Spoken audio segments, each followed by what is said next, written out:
ഈ മലബാറിൽ +1 സീറ്റ് പ്രതിസന്ധി അതിരൂക്ഷമായി തുടരുകയാണ്. മൂന്നാം ഘട്ട അലോട്ട്മെന്റും പൂർത്തിയായപ്പോൾ മലപ്പുറം ജില്ലയിൽ മാത്രം 32,410 വിദ്യാർത്ഥികളാണ് അവസരം കാത്തു നിൽക്കുന്നത്. +1 പ്രവേശനം ഈ മാസം 21-ന് പൂർത്തിയാവുന്നുണ്ട്. 24-ന് ക്ലാസ് ആരംഭിക്കുമെന്നാണ് വിദ്യാഭ്യാസ മന്ത്രി വി ശിവൻകുട്ടി നിയമസഭയിൽ പറഞ്ഞത്. സാറേ, ഏറ്റവും മൂന്നാം അലോട്ട്മെന്റ് ഇന്നലെ രാത്രി പ്രസിദ്ധീകരിച്ചു. മുഖ്യ അലോട്ട്മെന്റ് പ്രകാരം പ്രവേശനം നമുക്ക് ജൂൺ മാസം 21-ന് പൂർത്തീകരിക്കുമെന്നാണ് പ്രതീക്ഷിക്കുന്നത്. നമുക്ക് ജൂൺ മാസം 24-ാം തീയതി ക്ലാസ്സുകൾ ആരംഭിക്കാൻ കഴിയുമെന്നുള്ള നിലയിലാണ് പ്രതീക്ഷിച്ചിരിക്കുന്നത്. ഇതെല്ലാം സമയബന്ധമായി തന്നെ പോവുകയാണ് സാർ. പ്രഖ്യാപിച്ച സമയത്ത് തന്നെ കാര്യങ്ങൾ നടത്തിക്കൊണ്ട് പോവുകയാണ്. സീറ്റ് പ്രതിസന്ധി പരിഹരിക്കണമെന്നാവശ്യപ്പെട്ട് പാലക്കാട്ടും കണ്ണൂരും KSU കളക്ടറേറ്റിലേക്ക് നടത്തിയ മാർച്ച് സംഘർഷത്തിൽ കലാശിക്കുകയും ചെയ്തു.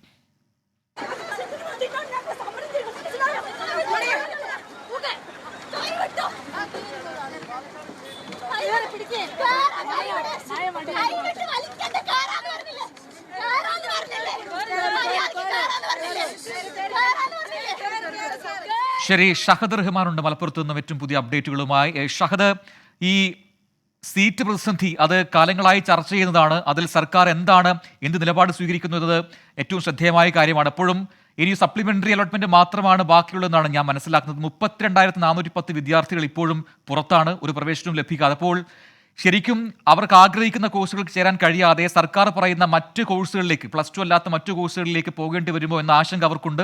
അത് തീർത്തും അവകാശ നിഷേധവുമാണ്. സർക്കാർ എങ്ങനെയാണ് ഈ വിഷയത്തിൽ കാണുന്ന ഒരു ഫോർമുല? എന്താണ് വിദ്യാർത്ഥികളും ഒപ്പം മലപ്പുറം ജില്ലയിലെ രക്ഷിതാക്കളും നടത്തുന്ന പ്രതികരണം?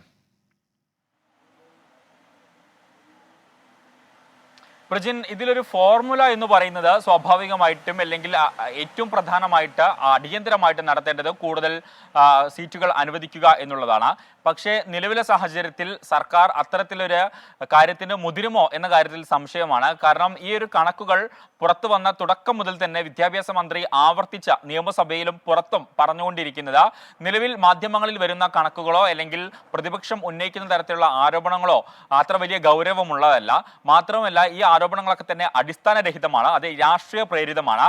അത്തരത്തിൽ വലിയ രീതിയിലുള്ള പ്രതിസന്ധി നിലവിലെ സാഹചര്യത്തിൽ ഇല്ല എന്നുള്ളതാണ് നമ്മൾ കണ്ടു. കഴിഞ്ഞ ദിവസം വിദ്യാർത്ഥികൾ അല്ലെങ്കിൽ കോടതിയിൽ വരെ ഈ വിഷയം കയറുന്ന ഒരു സാഹചര്യം കണ്ടു. ആ ഘട്ടത്തിൽ കോടതിയുടെ ഭാഗത്തു നിന്ന് വരെ ഇതുമായി ബന്ധപ്പെട്ട് പലതരത്തിലുള്ള പരാമർശങ്ങളൊക്കെ ഉണ്ടായി, സർക്കാരിനെതിരെ പരാമർശങ്ങളൊക്കെ ഉണ്ടായി. അപ്പോൾ വിദ്യാഭ്യാസ മന്ത്രി ഇതിനോടകം തന്നെ നിലപാട് വ്യക്തമാക്കിയിട്ടുണ്ട്. കാരണം ഇനി സീറ്റ് വർധനവില്ല എന്നുള്ളത്. പക്ഷേ വിദ്യാർത്ഥി സംഘടനകൾ അതുപോലെ തന്നെ പ്രതിപക്ഷം ഒക്കെ വലിയ രീതിയിൽ ഇതിന്റെ സമരവുമായി മുന്നോട്ട് പോകുന്ന ഒരു സാഹചര്യമാണുള്ളത്.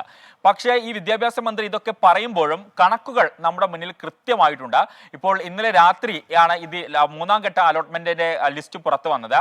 അതിൽ ഏറ്റവും ഒടുവിലത്തെ കണക്കനുസരിച്ച് മലപ്പുറം ജില്ലയിൽ മാത്രം, അതായത് ഇനി ഉള്ളത് 32,410 വിദ്യാർത്ഥികളാണ് ഇനിയും അവസരം ലഭിക്കാതെ പുറത്തു നിൽക്കുന്നത്.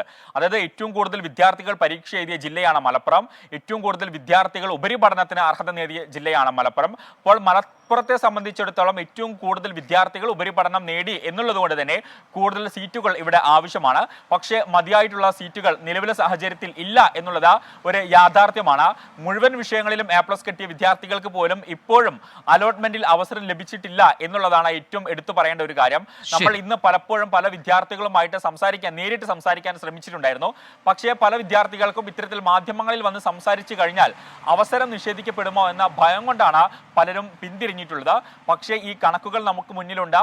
ഈ പ്രതിസന്ധി രൂക്ഷമാണ്. മലപ്പുറത്ത് മാത്രമല്ല, മലബാറിലൊട്ടാകെ പ്രതിസന്ധി അതിരൂക്ഷമായി തുടരുകയാണ്.